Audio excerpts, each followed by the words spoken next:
strategic, figure out how to win. We should be focusing on the American people. This is not about party, it's not about left or right, it's about right or wrong. We have to have a whole rebrand of the Democratic Party with a coherent platform. There's a lot of we have to haves, and this is what we think, and Democrats are looking for a message and a messenger. You look at the headlines lately about the Democratic Party, there are a lot of them. Young voters' indignation at older leaders spurs Democratic primary challenges. Generational change could be coming fast for Senate Democrats. Sanders and Ocasio-Cortez electrify Democrats who want to fight Trump. With that, we're back with the panel. Leslie, is this a search through the forest to find somebody who's going to take the party a different way? Well, I think yes. I mean, in all different ways. First, I just want to say, and I've got to remind my party, we want to flip red seats, not blue seats. Please save the time and the money.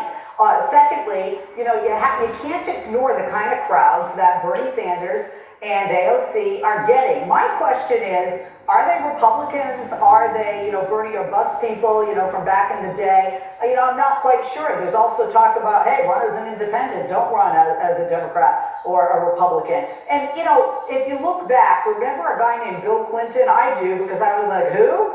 And he became not only president for 2 terms, but a very successful president that was able to work with Republicans. Barack Obama was another name. So I'm not sure we even have our name on the list yet. I don't know. But I think it's very normal right now after what we just went through in the general election with the midterms coming up in less than 2 years to be in a search mode. Senator Sanders and Alexandria Ocasio-Cortez, the Congresswoman from New York, getting a lot of focus, Trey, and obviously the Republicans weighing in. Senator Bernie Sanders of Vermont and Representative Alexandria Ocasio-Cortez chartered a private jet worth a staggering $15,000 an hour for several West Coast stops on their Fighting Oligarchy tour.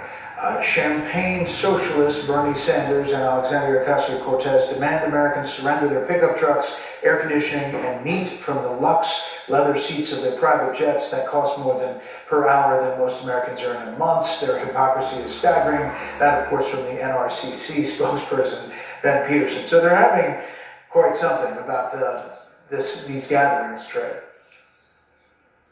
Yeah, I think that they both might actually make really good presidents in Sweden, for instance, just not here. I mean, this is not a socialist country, and they're both socialists. So Bernie Sanders is like older than Ben Domenech, if that's possible, and he's got his hospice nurse traveling around with him.